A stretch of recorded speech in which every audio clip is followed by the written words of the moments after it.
response video to the galactic atom. I really appreciate the response. A lot of good points you brought up. First concern was that geography gets, you don't want, some search for candidates. It would be important to protect geographic interests. And I'd first argue that there's lots of legislative bodies. I mean, there's not just one, nationally we have a Congress and a Senate. You could just leave the Senate the way it is, and you could just do my system to the Congress, let's say.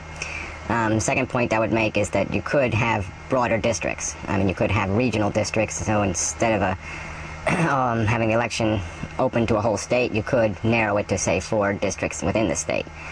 It's protecting some geographic interests.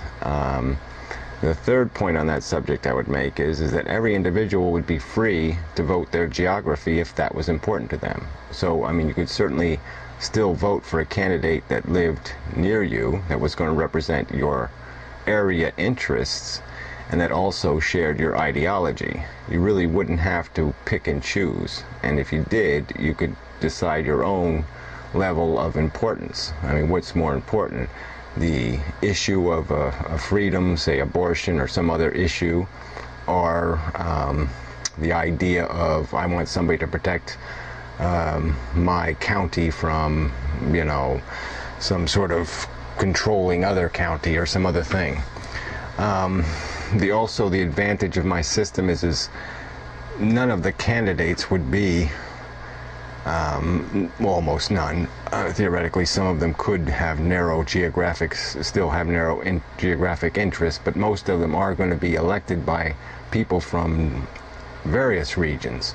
And they're not going to want this representative to be, porking for any single area, especially their own hometown. I mean, obviously they'd have the freedom to choose anybody. They're not going to choose somebody who is going to, sabotage their own interests. And as I'm saying, as long as there's not a competition out there, as long as you don't, when we remove the need to protect local interests from other people trying to steal from them, it's almost the same argument as the minority argument. If minorities have representation, it gets a lot harder to steal from them. And if you have majorities that aren't completely devoted to that theft, because they also have a broad demographic that has elected them, there's going to be less incentive for this thievery or for people to take unfair advantage. So anyway, that's how I would deal with the geography versus ideology. People would still be free to vote their geography. No one's saying they can't. We're just opening it up for people to decide what their priority is. Notes, can't read my own notes again.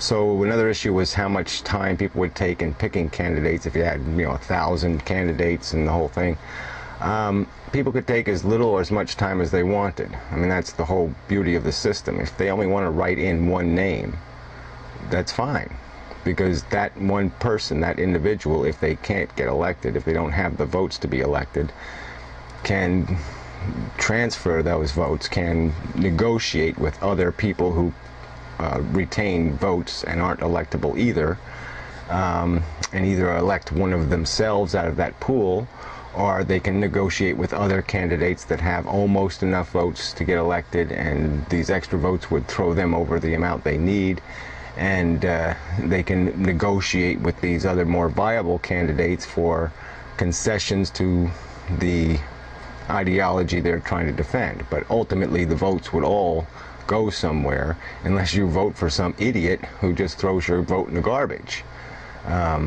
But there wouldn't be any necessity that votes get wasted.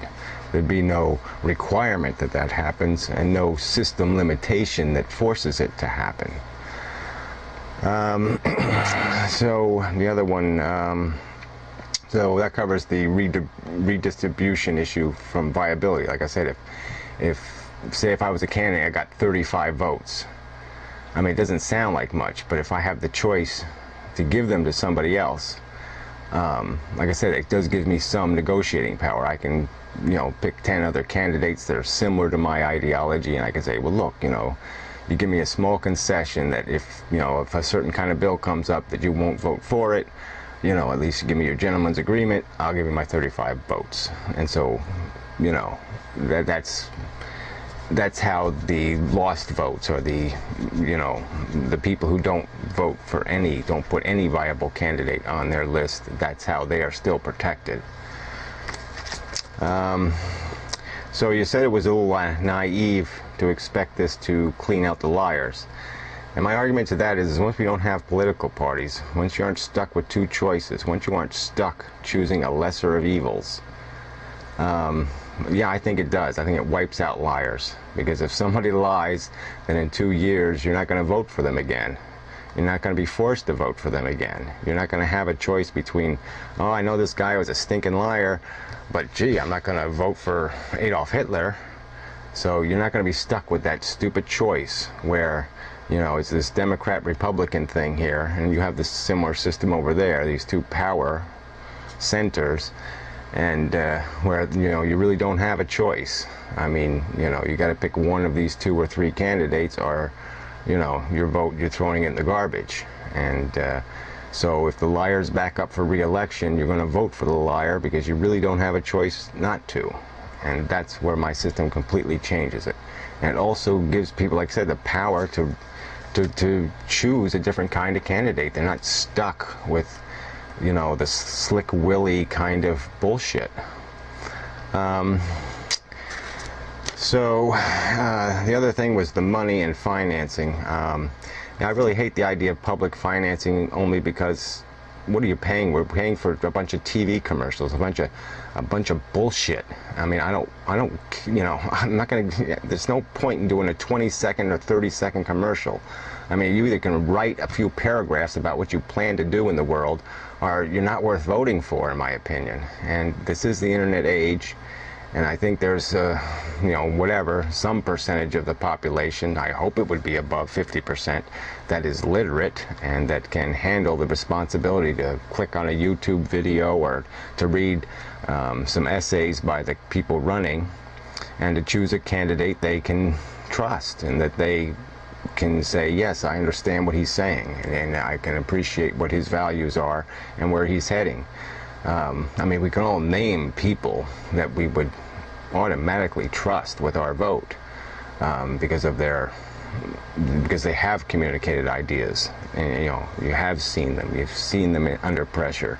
You've seen how they operate, and you know, I just don't see that as. I don't see any point in publicly financing nothing. Publicly finance a sophisticated web page that provides candidates the opportunity to talk as much as they want and write as much as they want. And if a candidate can't produce something that means something to people in that environment, then hell with them. I mean, this idea of just throwing your face on the TV is garbage. And for the ignorant voters, or the lazy voters, or the ones who couldn't care, okay, let them, you know, who cares? You know, if they're going to be swayed by marketing crap, then it's almost, you know, yuck. It's, you know, these are voters that it just really isn't worth the trouble, is it? So, you know, you want to publicly finance some portion of the system to allow people to just fool the ignorant. I just can't see a justification for that. I mean, hopefully in a more open system, people will be a little more encouraged to take a little more responsibility for how they use their vote. And maybe they'll ask somebody who does know, or maybe they'll respect their neighbor's opinion or do something else if they're not going to go to the trouble. But at any rate, I think the whole electorate, the whole common denominator will rise. People will be more informed. And so that about covers it. I mean, I use the word propaganda, you know, for the state financing or the government financing, because that's all it would be. It would be government financing propaganda for these different campaigns and different parties. And there's just no point in going there. I think there's enough knowledge in the public to know if some rich guy's putting a bunch of 30-second commercials on TV, that they ought to be a little suspicious. And that, like I said, if they have an open, free vote, and it's not just this stupid, you know, pick him or pick him, there's not going to be any reason for these people to run negative campaigns. because there's no advantage to it. They can't just sabotage this other adversary. They can't humiliate him or disgrace him and assure themselves victory. They're going to have to earn votes, you know, because they're going to be running against way too many people to disgrace all of them. And so that's not going to be a viable campaign strategy anymore. You know, sabotage the other guy just isn't going to work. You're going to have to prove yourself. And that to me be a huge difference, make a huge difference in terms of the character of the people representing people. These people would actually believe the crap they're spewing. It actually means something to them besides a strategy to get reelected.